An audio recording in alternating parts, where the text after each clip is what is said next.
Hello and welcome to this session of ExecuNet Masterclass. I'm your host, as always, Tony Vlahos, and my guest this hour is the CEO of the Search Inside Yourself Leadership Institute, Mr. Rich Fernandez. And today we're exploring ways to overcome burnout with mindful mindset. Really important stuff, and part of our daily commitment here at ExecuNet to connect you with trusted voices, people like Rich, who you could listen to and learn from, and then go out there and create the career and life you want. So let's begin at the beginning with a few housekeeping things that will make your experience today all the more enjoyable and valuable. First, you didn't miss the email, folks. The slides for today's session were not distributed in advance. So please follow along as Rich shares his screen. You will, I'm sure, gain a lot just by learning, leaning in, and following what he has to say. Second, do not be shy. If you'd like to ask Rich questions, and I certainly encourage you to do that, you can chat those in, and I'll do my best to relay as many as possible to him before the end of the session. Lastly, very important, please complete your evaluation before you go. I know that Rich values your feedback, and Kim and I do too. It really does help us serve you better. Well, I am very happy to introduce today's guest. Rich Fernandez received his PhD in psychology from Columbia University and is a frequent contributor to the Harvard Business Review. He previously founded Wisdom Labs, a company devoted to building more resilient workplaces. Before launching Wisdom Labs, Rich was the head of executive education at Google.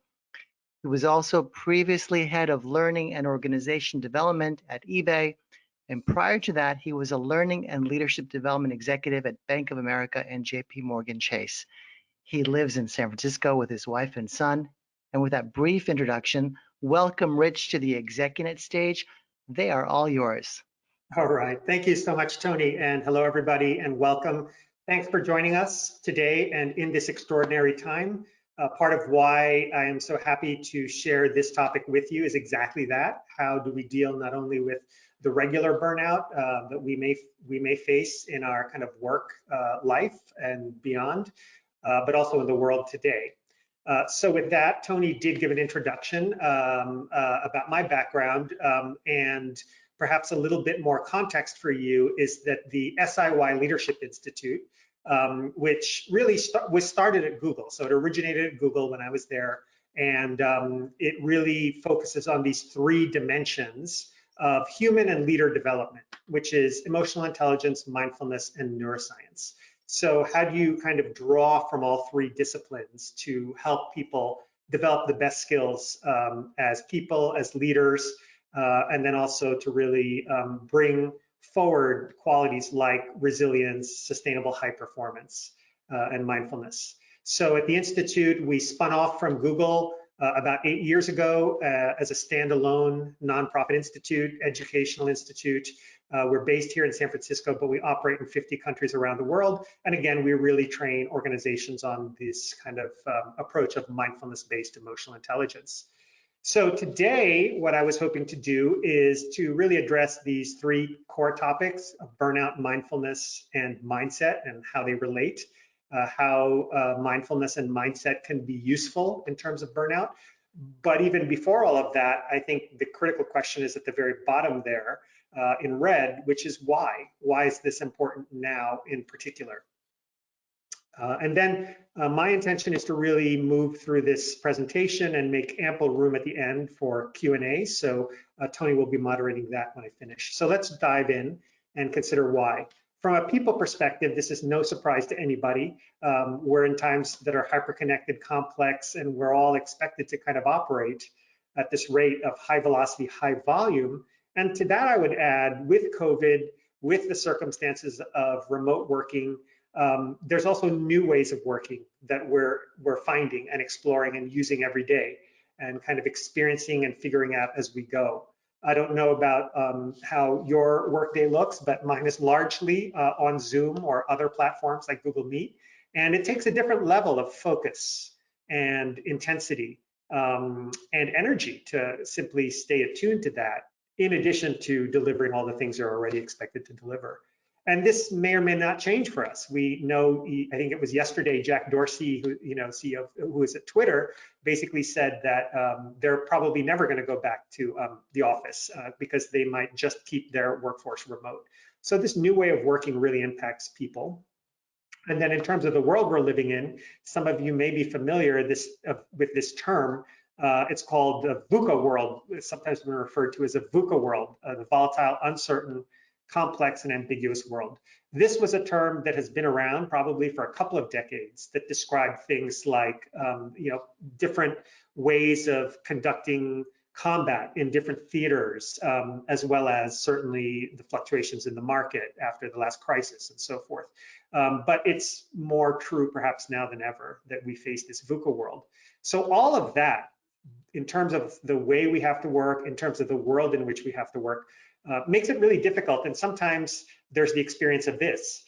Our brains are scrambled. It's stressful. We have sometimes difficulty distinguishing, as they say, the signal from the noise. And oftentimes it just feels like a big jumble. It's hard to maintain mental clarity when you're under extreme stress. And so part of what we want to do is think about ways to counteract that. And I have to say, some of these things are systemic in nature. Some of them are having to do with simply unrealistic expectations or competing priorities that we'll often face in teams and organizations, which make it really difficult. But my intention today is kind of to port it down to the unit of one, which is you yourself. What are some things you might be able to do as an individual person, even if your context is as challenging as I just described? So let's talk about burnout and how that happens, why that happens. First of all, I think it's really important to know that underlying burnout is very, very often, almost always, stress and anxiety. So let's get really clear about what stress means. So by stress here, I really mean an immediate reaction, as you see here, to a perceived threat, challenge, or scare. It's how you're perceiving it, right? It could be a true existential threat. We're in the midst of that with COVID, but it also could be a perceived threat that causes stress. An email, for example. I don't know how many of you have ever been severely, extremely pissed off by an email you might have received, but I will raise my hand for that. It happens multiple times, let's say a week at least. And then there's also the related experience of anxiety. These often go together, which is this kind of persistent worry and fear about everyday situations. They don't always have to go together, but sometimes they do co-occur. So importantly, it's important to understand, where did stress and anxiety come from and how's it hardwired into us? So if you ever feel stressed and anxious, it's pretty normal, because from an evolutionary biology perspective, it's the way we evolved. There were benefits to being stressed and anxious, and to minimize threat and to maximize reward, because first of all, we had some of these walking around in our neighborhood all the time. So we were at literally mortal risk when we left our cave or whatever it might be. And we also needed to find food in the midst of that. So it's normal to be stressed and anxious, and it kind of got hardwired into us as humans. In fact, it got hardwired into our nervous system. And this is the part where I will just want to point out, I'm going to dip slightly into the neuroscience, because we always like to anchor against sort of the neural and biological bases of things like stress and burnout. Again, this program derived from Google, and we had to always take a scientific, evidence-based approach to things. And so we really want to anchor an understanding of stress and an understanding of burnout in terms of neurobiology. So when we think about what happens when we're stressed and anxious, we often get activated. It's a state of activation. It's actually part of something called the sympathetic nervous system. It's a complex neural network that stretches from your brain and into your body. But the bottom line is, it helps, and also has to do with your hormones, things like cortisol and adrenaline.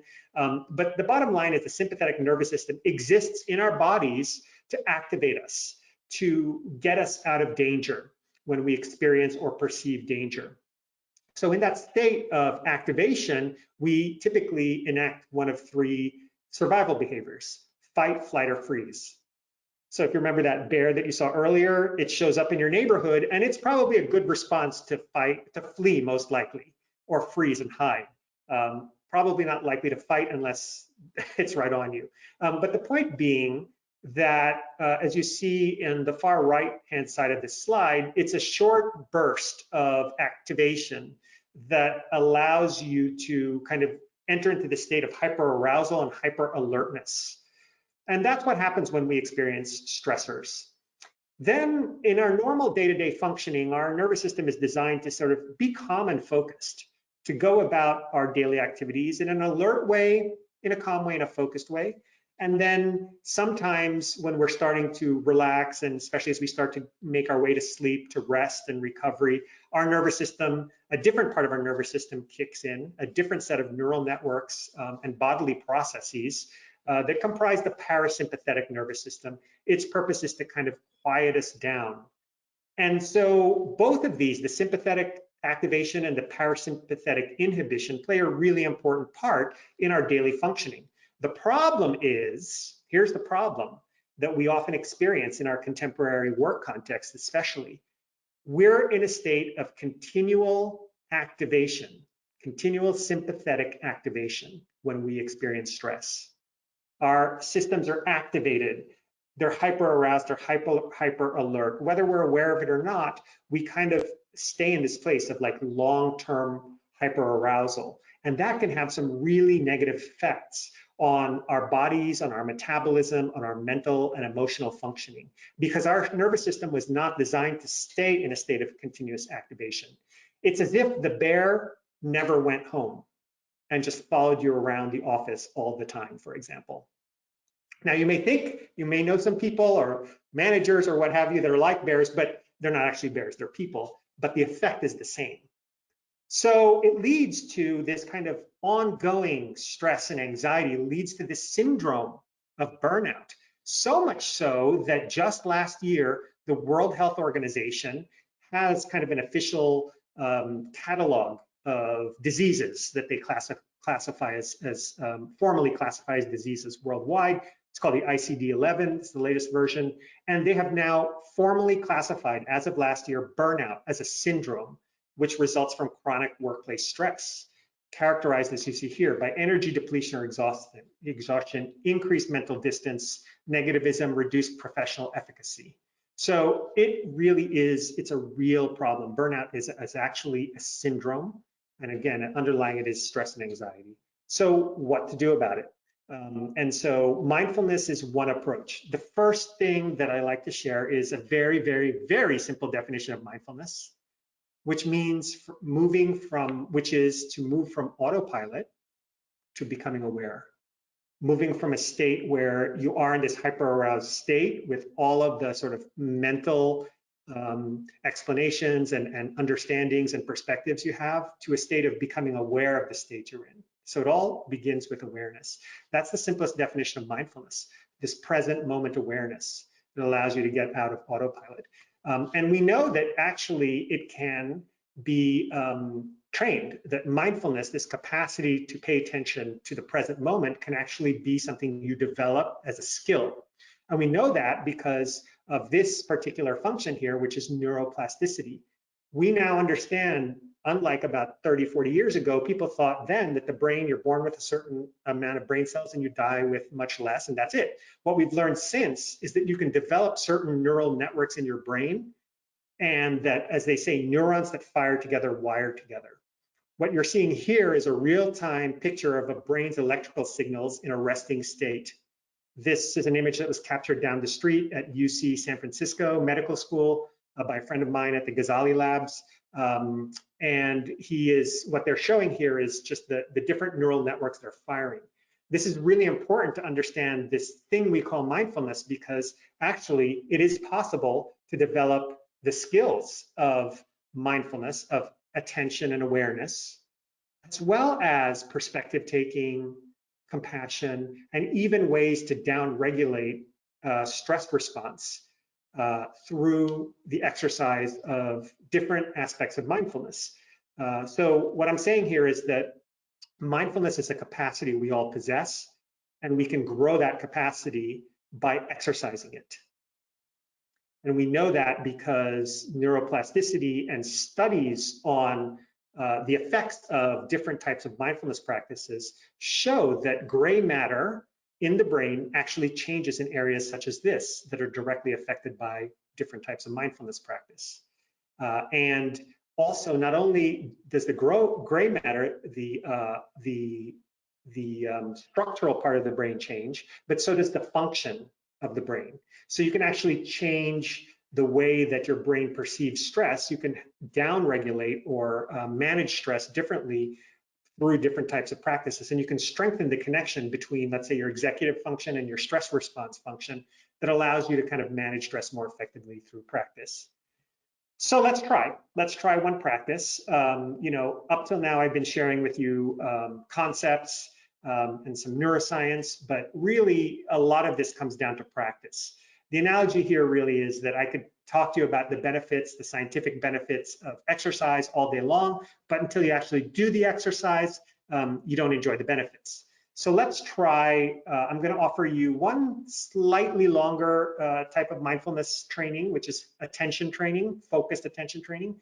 And then I'm going to share with you a micro practice that you can do in about 30 seconds.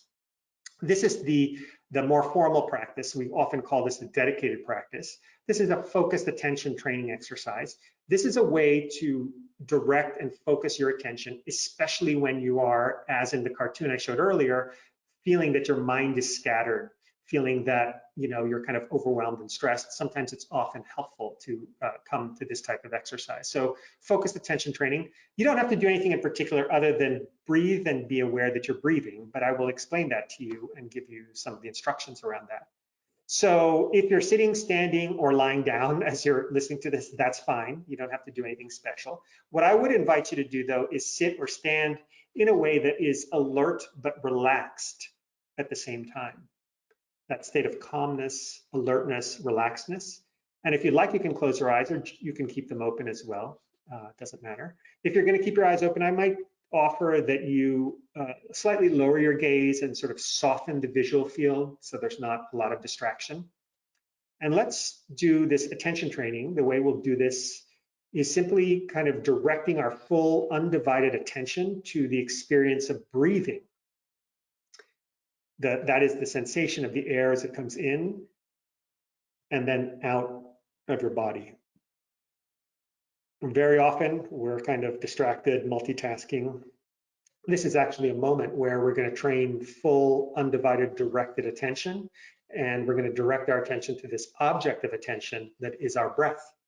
So I assume you're all breathing. And so if you could find your breath, if you could bring your attention to your breath, and just in this way, being calm and relaxed, just notice the air coming in and out of your body. And sustain your attention on this experience of the in-breaths and the out-breaths. We'll just do this for a couple of minutes here. Breathing in, directing attention to the in-breaths, and then directing attention to the out-breaths. In-breath, and then out-breaths. And keep doing this cycle of paying attention to your breath. You may notice your attention wanders, and that's normal. But if your attention wanders, returning your attention to this experience of breathing for a few more cycles. Breathing in, you're aware you're breathing in. And breathing out, you're aware you're breathing out. Breathing in, attention to the breath as you breathe out. Mind wanders, return attention to breath. So please just try a couple of cycles on your own.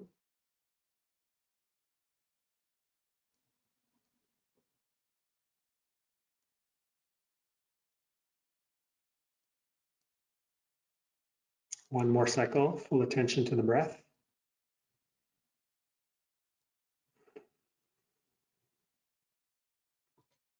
All right, and when you're ready, you can rejoin.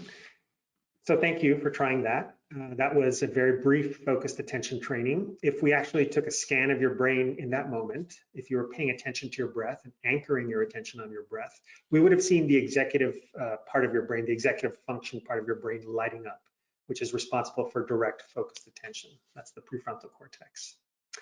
So interestingly, that's an exercise in a little bit more of a structured format that, for example, even folks like Navy SEALs or firefighters use before they go into the midst of like a very chaotic scene. So firefighters, for example, will use what they call the box breath. That's really breathing in for 4, breathing out for 4, breathing in for 4, breathing out for 4, repeated 4 times. And it's a way to take their attention from all of the things that are stressors and alarming to directed, focused attention, which is what's needed to perform well in difficult situations. There's also a way to do this as a micro practice. This is something we're very keen on always sharing in our programs at the Institute, which is helping people have something that they can use immediately in the space of, let's say, 30 seconds. So the micro practice here is 3 mindful breaths, and it takes literally about 30 seconds and 3 breaths to do this practice. On the first, I'll explain it to you, and then maybe we can try it together. So on the first breath, you breathe in, and like we just did, bring your attention to the breath. As you exhale, attention to the breath. Second inhalation, breathing in, and then as you exhale, relax the body, 1 small measure, whatever that means for you. And then the third inhalation, inhale, and as you exhale, ask yourself, what's important now? What is most important now? As a way to, with this focused attention, kind of bring yourself back to the thing that's most important in this moment, in the midst of all of the chaos. So let's try it. Breathing in, 3 breaths. So breathing in, bring your attention to your breathing. Collecting the attention as you exhale, maintaining the attention on the breath. Breathing in again. Deep breath, and as you exhale, relax your body, 1 small measure, whatever that means for you. And then last breath, breathing in, as you begin to ask yourself on the exhale, what's most important now? All right, so that's the 3 breath micro practice. This is really useful, and I'll have a summary sheet that we'll also send to you after this webinar that explains this practice and when to use it. It's very useful to use, again, when things are stressed and alarming all around you, if you just need to anchor yourself back into your breath, into your body, and into what is most important now as a priority. So let's continue on. That's the mindfulness piece. Again, I'll be around for at least 20 minutes here at the end, so we can talk more about it if you have questions. Let's move on to the idea of a mindset. So what do we mean by mindset? Mindset is the attitudes and beliefs that inform our behaviors. So what you think, what you feel, what attitude you hold will often inform the behaviors that you enact in the world. And what's really useful that links mindfulness and mindset is this idea that between a stimulus and your response to the stimulus, in other words, between something that happens and your response to that which happens, you actually can pause and choose your response if you so decide to do so. Now, this comes from a wonderful quote by Viktor Frankl, who was a psychiatrist after World War II, Holocaust survivor, and who basically articulated that between a stimulus and your response, there is a space. And in that space, you can pause and you can choose your response. And in your response lies your freedom and growth. So a beautiful quote, I've kind of simplified it into this graphic here, that when something happens, before you immediately jump to respond or react to it, you can actually pause. You may do the 3 breath practice. Maybe 30 seconds is too long, but just taking a moment and pausing and considering before you respond. This is a really important mindfulness style practice that really helps you move, as I said earlier, from autopilot to aware.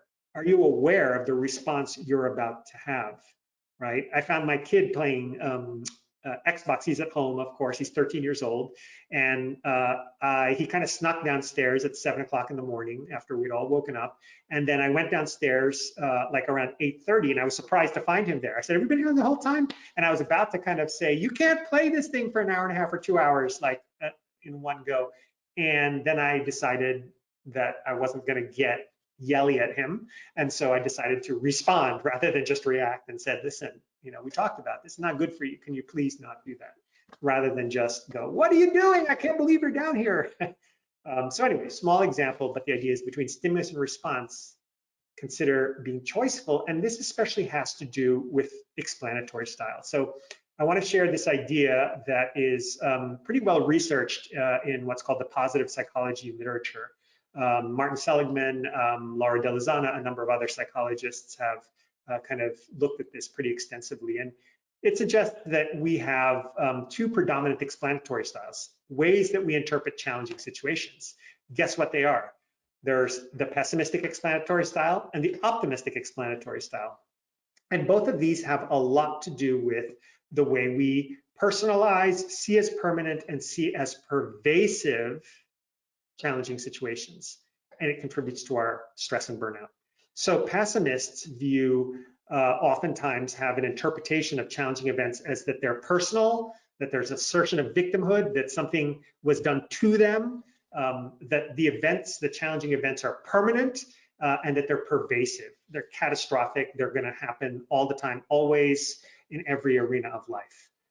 An optimistic explanatory style along those three same dimensions are very different.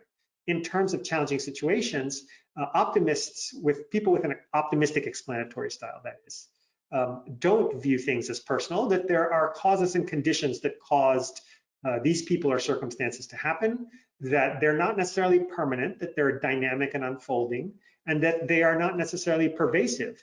They apply to perhaps these circumstances, but not to all other circumstances in life. And no matter how widespread they are, there are still possibilities that exist. Well, I share this with you because, again, becoming aware, going from your autopilot explanatory style to becoming aware of your explanatory style is really important. Why? Because it turns out that optimists have far greater resilience than pessimists. In fact, optimism has been shown to be the principal factor in promoting resilience. And it doesn't, let me just be really clear here, this doesn't mean that you have to be seeing everything in terms of rainbows and unicorns and the bright side of life all the time, always,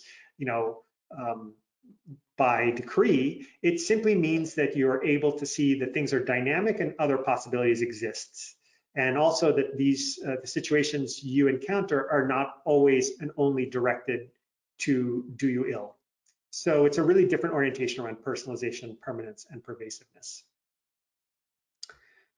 The other aspect, so explanatory style is one aspect of creating a mindset and being mindful. The other one is thinking about the growth mindset. There is an interesting body of research out of Stanford and formerly of Columbia that was headed by Carol Dweck, who is a psychologist, who looked at the difference between sort of persistence and progress of school-age children. And she found that those who learned the best were the ones that adopted this growth mindset as opposed to a fixed mindset. If they failed, instead of kind of punishing themselves and saying that they were total failures, they sort of said, well, what do I need to do to get better? What do I need to do to learn and overcome this obstacle? And so when you think about cultivating a growth mindset for yourself, as opposed to a fixed mindset, these are some of the key differences. In terms of challenges, growth mindset embraces challenges, is curious, don't give up easily and ask themselves in the face of obstacles, what does it take to persist here? They see effort as the path to mastery, as opposed to being useless. And then in terms of criticism, they learn from feedback and criticism. So very much like an optimistic explanatory style, a growth mindset also helps feed kind of this mindset of resilience. I want to share a couple of practices with you, and then we'll open it up for Q&A. As you may notice here, again, I talk about concepts and some of the research, and then I really like to share some practices so that there are things you can do immediately and actively to start to cultivate these qualities of mindfulness and mindset. So this body of research is really about what happens when people focus on things they're grateful for, specifically 3 good things. When participants in this kind of very rigorous study with control groups and placebo groups and treatment groups were invited to consider 3 good things in their work or in their life. Over the course of time, it seemed to increase their happiness and decrease their depression, the incidences of depression or depressive symptoms. So that is actively thinking about 3 good things that are happening in your work or in your life on a daily, weekly, and monthly basis. What could that look like? It's sort of a growth mindset practice. It's a shift into possibility. And so at the team level, we like to invite people to think about 3 good things. Perhaps that's something you can open up a meeting. Okay, what are 3 good things that happened today? What went well? What was our role in creating the outcome? And again, per the previous slide, if you do this consistently over time, it can really shift things. So shift to possibility by just thinking about 3 good things. To take it out of the abstract for yourself, can you think every day about 3 good things in your life? That's it. That's the practice. It's as simple as that. So try that. Try that for a week and see how it goes. The other practice that is non-intuitive perhaps, and is something that is vastly misunderstood by a lot of people in terms of cultivating mindfulness and a mindset of resilience to overcome burnout, is self-compassion. Now, there's increasingly research on self-compassion, and what we mean by self-compassion is simply treating yourself with kindness, recognizing, being aware, being mindful, seeing that your experience and your challenges are normal and natural, something we would all share, this perspective of common humanity, and then approaching them from this perspective of self-kindness.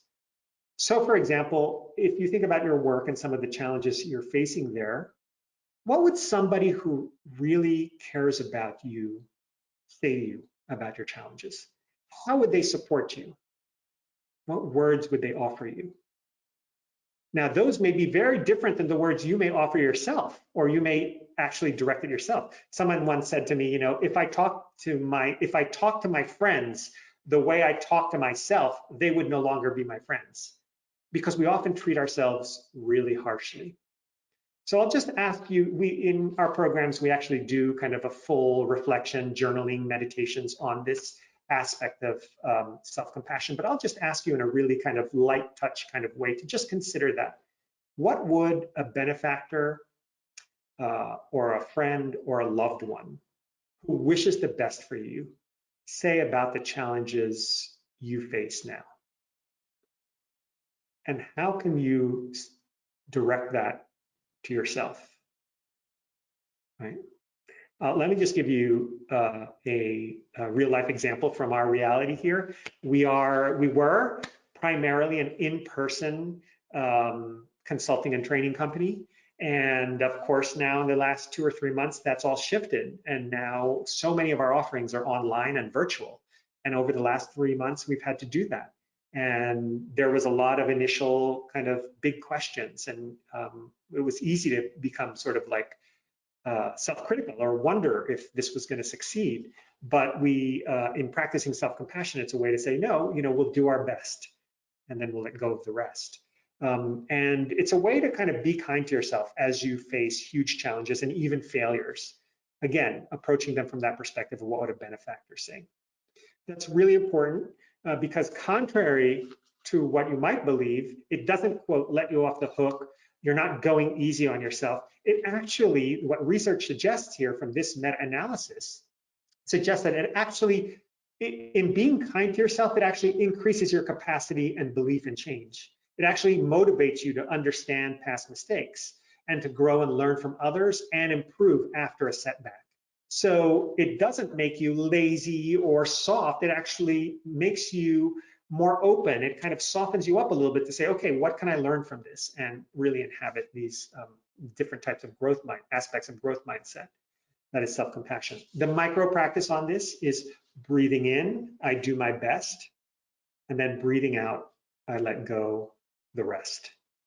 So if you think about a challenge you're facing, something that you're really working on concertedly, giving yourself to your best effort, and maybe it doesn't go as planned, or there's a setback, or it's just a big challenge, it's hard to do, try this. Just breathe in and tell yourself, I do my best, and then breathe out, let go of the rest. It's not necessary, it's not helpful.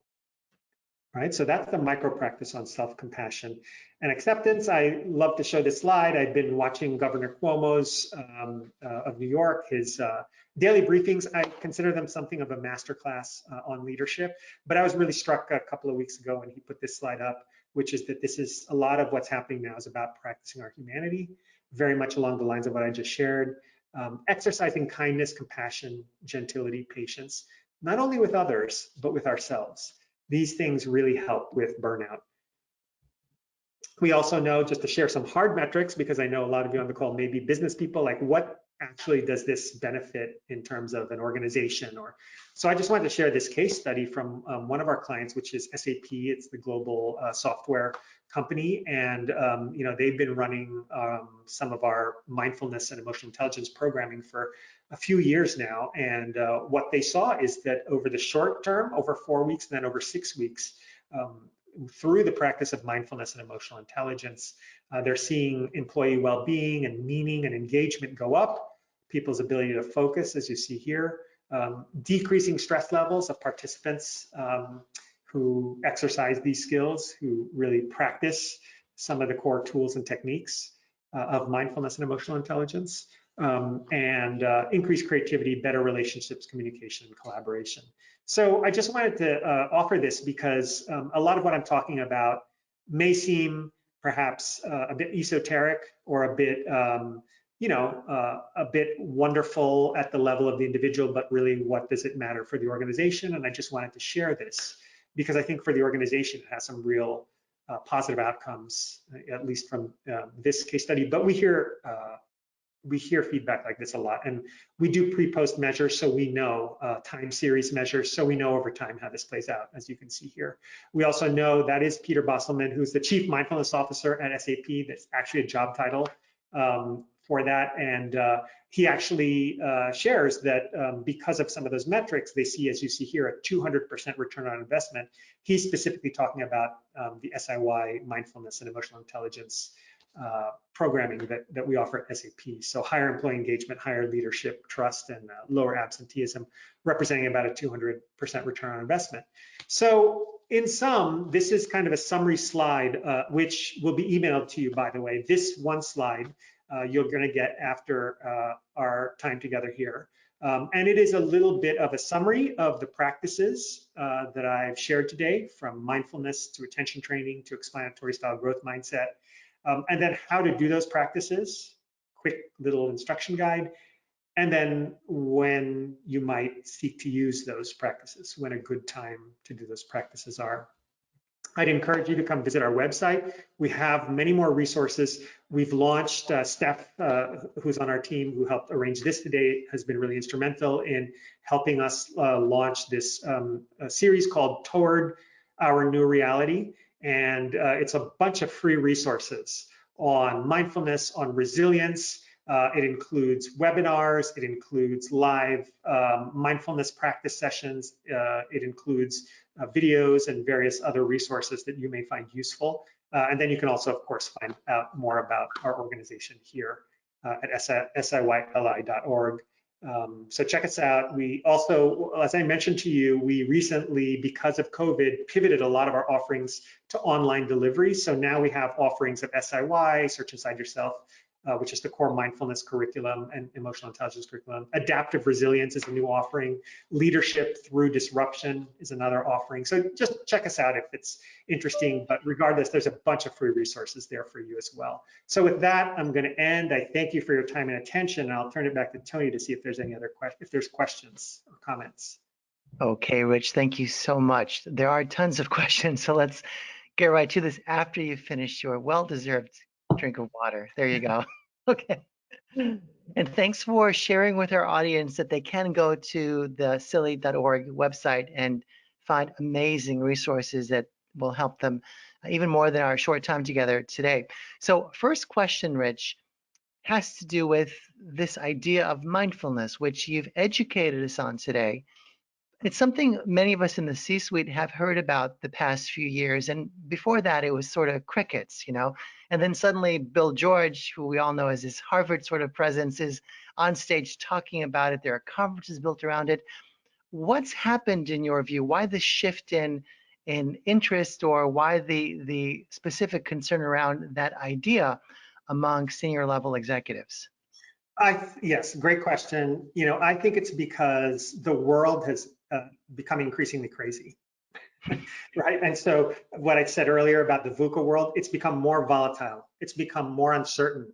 It's become more complex and ambiguous. So navigating that effectively really requires a level of calm and focus and sort of a mental and emotional clarity. So the question is, how do you best cultivate that? And is it possible to cultivate it? Well, that's where mindfulness comes in. Because as I was sharing in some of those neuroscience slides, you can actually train, this is from a neuroscience perspective, right? Certainly there's mindfulness in kind of ancient traditions, both East and West. So we hear about meditation, we hear about practices like that. But in terms of actual, if we think about it from the perspective of neuroscience and sort of optimizing your brain to deal with, and your also your emotional state to deal with these challenges, these contemporary challenges, mindfulness is kind of the catchphrase for that. Just like, over the past several decades, employers, organizations, C-suite people have realized, oh, there are benefits to wellness. There are benefits to subsidizing wellness in my company. It helps improving people's health, improves people's performance. Similarly, mindfulness is a way to optimize your mental and emotional functioning. There's neuroscience to back it up. So it's based in sort of a secular science-based view. And what's then needed is to just operationalize it. And they're like, so why don't we bring this in? And that's why I think there's more interest than ever. Fascinating stuff. So, question I'm getting, Rich, is tell us briefly, please, about your career choice here. As I introduced you, everyone was listening and hearing, okay, I know eBay, I know JP Morgan Chase, I know Google. I can figure out what he did there. But then I say you're the CEO of the Search Inside Yourself Leadership Institute, and that's quite a pivot. Tell us why you made that choice. Absolutely. Thank you. It's a great question. I wrote a long article about it in the June edition of Mindful Magazine, telling my story, but I'll tell it here now very briefly, which is that I have always been interested in human development. That's why I trained as a psychologist. Like, what are the things that help us be our best? How do we potentiate ourselves as humans? That's been an abiding question for me throughout my career. So if you remember, I went to JP Morgan Chase, not as a banker, but as a leadership development executive. I went to eBay and to Google, not as a software engineer, but as a people development specialist, because I really loved being in high performance environments and helping people be their best. What I discovered along the way is that the practice of things like mindfulness and emotional intelligence, and I use the word practice very deliberately because it's a skill, the skill that you develop by exercising mindfulness and emotional intelligence, we all possess that, is so foundational that it's primary to helping us function well in the world. Being mindful and being emotionally intelligent helps in every arena of life. And so as I dove more into this body of work, I realized that's where I wanted to spend my full time, not necessarily optimizing other aspects of a business like Google, which was a great place to be and a great business, but really optimizing people's capacity to be mindful and emotionally intelligent. And the way I could best do that would be to start a company that was dedicated exclusively to that. So I was a co-founder of Wisdom Labs. And then, interestingly, Search Inside Yourself, which was started at Google, is still at Google, was spun off as a separate nonprofit, basically said, would you come and lead us in this role as CEO? And in many ways, it was kind of like coming back home, because we're not Google, but we're affiliated and related to Google. And so it was kind of like almost sort of like coming back to Google, but with a different focus. So having a full-time focus on mindfulness and emotional intelligence is the answer for me. Okay, what a cool story. Thank you for sharing that. So let's turn to more of the questions from our listeners. Again, we're talking senior level people who are having trouble um, creating better boundaries at work. Some of the streams of chats have to do with setting boundaries. How do we do that in the effort to avoid burnout? Yeah. Well, this might sound a little trite, but as you continue to practice these skills and hone this quality of mental clarity, you start to understand how you explain things to yourself, how you think about things with the mindset, and really how then you sort the difference between, as we've heard before, the important from the urgent. Because guess what? Everything is urgent. Everyone needs the email answered like yesterday, but not everything is equally important.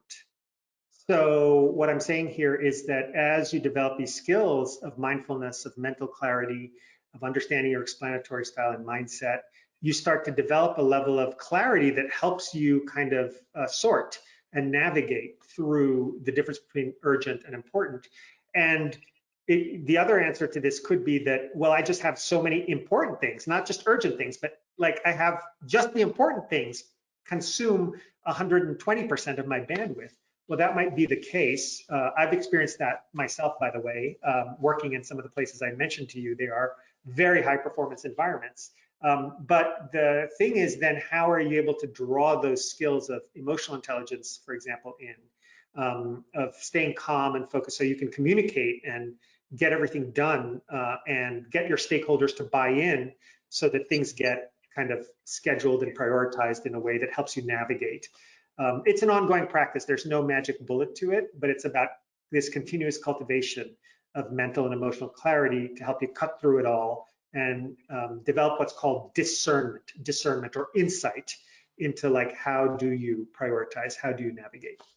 Absolutely. I think this next question, Rich, gets to the symptoms of burnout, but the question I'm getting is, how can I tell if it's burnout or just a string of bad days at work? What's the difference?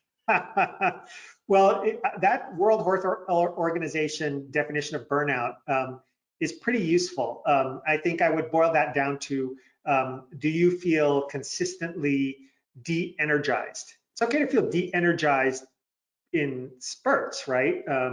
Where, in high performance environments, it's like, people have said it's like a marathon, but what is a marathon? You don't sprint the whole marathon. A marathon is a series of sprints, right? And so in those times between the sprints, are you able to rest and recover and sprint again? And if you're not, if you're consistently de-energized over time and disengaged, as you saw in that World Health Organization definition, depleted, right, consistently disengaged and distanced from your work, then you know that that's a symptom of burnout. If it's simply you're just tired because you just jammed for the past week, that's a different story. So it's really important to know, am I doing the peaks and valleys of a marathon, the peaks and valleys of a series of sprints with recovery and rest cycles, and then I come back up? Or do I sort of am I just flat the whole way? If the answer is the latter, that might be burnout. Okay. Let's talk a bit about journaling as a practice that is helpful to us that are experiencing burnout. Is there an effective way to do that and an ineffective way to journal?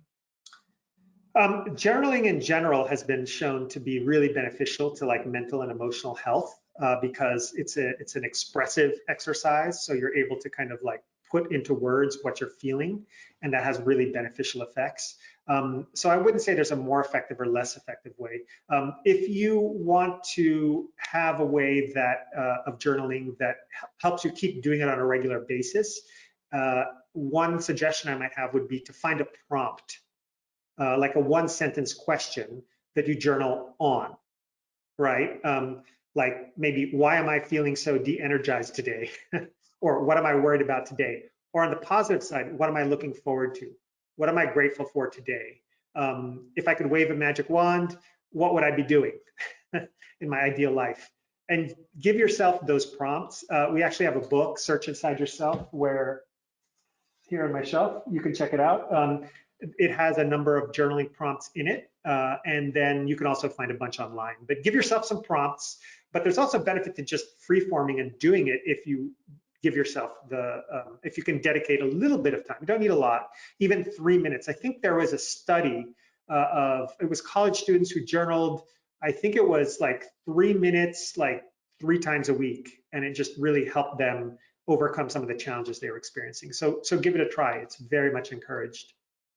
Terrific. Earlier, Rich, you talked to us about explanatory styles, and you drew the distinction between the pessimistic view and the optimistic style.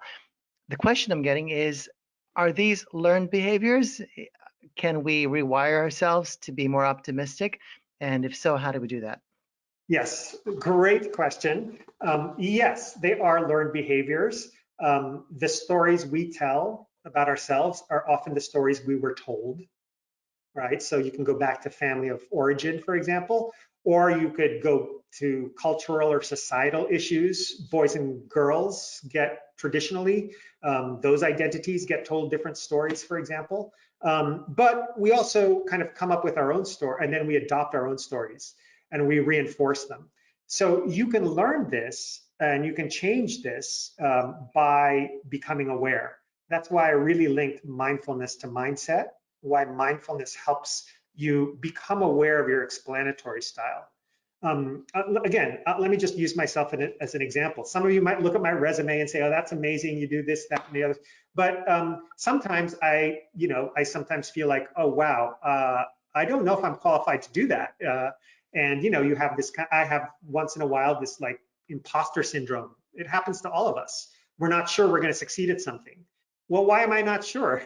What is it that's causing me to be pessimistic in that instance? And then as I become aware of it, I go, "Oh no. Like there's possibilities here. Like even if I try and it doesn't go well, I'll learn from it." Nelson Mandela famously said, "I never win or I never lose. I always win or learn."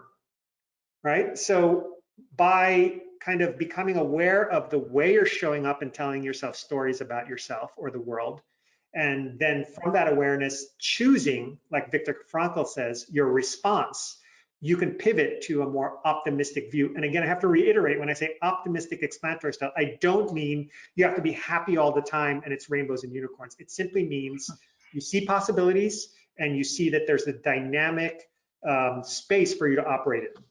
So try it. And the more you do it, the stronger it becomes. Terrific. I'm glad you mentioned the imposter syndrome. And I love as well how vulnerable and open our viewers are being with their questions. This one has to do with the sense of low personal and professional accomplishment that people in the C-suite often feel. In spite of the numbers, in spite of what the data tells us and the perks and the comp, we feel like we're just not doing enough or succeeding well enough, fast enough, which I suspect is a symptom or could lead to burnout. How do we negotiate that territory so we can climb out of that place and be better, be happier? It's a great question. Thank you so much for whoever offered that. And it is somewhat ironic, right? Because like in some ways you've reached a pinnacle, quote unquote, at least of external markers of success being in the C-suite. And yet there is that very real feeling you're not doing enough, you're not succeeding enough. So I'm going to come back to something that I offered you there at the very end. And we only had a very brief time together, so we really couldn't get into it in detail. But we do so more in our programs. But this notion of self-compassion. So whoever just submitted that question, I'd invite you to consider what a friend or a loved one or a benefactor, someone who really cares about you and wants the best for you, what would they do or say to support you when you had those feelings? How would they show up? And can you take that same perspective towards yourself? Right? So, for me, my grandmother was a great benefactor, a great friend, a great mentor, and she always said, just do your best. I want you to just do your best. And so I remind myself of that when I take on big challenges, when I have to overcome, if there's a failure. I said, wow, did I do my best? Can I do my best? And can that be enough? And that is enough because I'll let go of the rest. Breathing in, you do your best. Breathing out, you let go the rest. That's the micro practice. So for my friend there who offered that question, I would just say, like, really explore this idea of self-compassion. There's a wonderful book by Dr. Kristen Neff entitled Self-Compassion out of the University of Texas, Austin. And I recommend that highly. It's kind of forms the basis of the practices in our program. So please check that out. Thanks for that. As we think about the crisis and what follows, which is in many ways an open question, we don't know or when, what other approaches can we as leaders of organizations and of course CEOs of ourselves be thinking about and implementing so that the time feels shorter, it feels better, and it actually is in many ways? What approaches can we be working through? The one thing I didn't mention, this has to do more with perhaps your teams and your organizations, is empathy.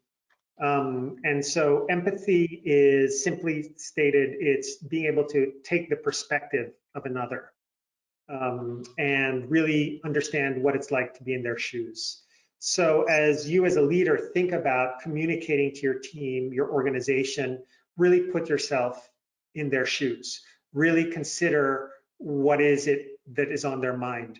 Let me give you a quick example. I saw a really nice letter from the CEO of Airbnb to his team, and basically saying, we're going to have to lay off, I think it was close to 20% of their workforce, our workforce. We value you and we wish this didn't have to happen. And one of the things he communicated was that they're going to have health benefits. That might not be possible for all of you, by the way, for a year. They're going to have health benefits for a year. Their vesting cycles were going to be accelerated so that even if they were there for less than a year, they'd get some payout. It was, I thought, a way and a decision that really had them in mind. So pivoting from the me to the we is another way to think about it in your communication to your team.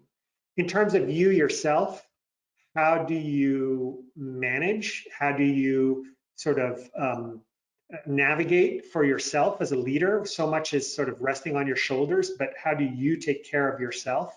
I think that's really the key way to think about it, which is to take care of yourself, so that sometimes you have to know when you can take a pause and regenerate and reinvigorate as needed. And you can even share that if possible. Being authentic is really important.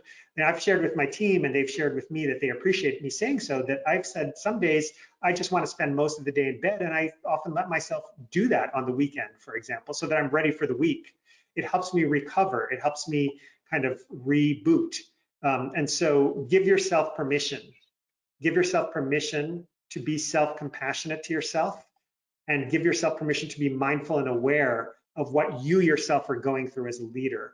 Because you can't give what you don't have. You can't give that sense of encouragement and an optimistic outlook if you don't yourself inhabit that. So create the causes and conditions for your own self to be able to bring that to bear. That is very wise.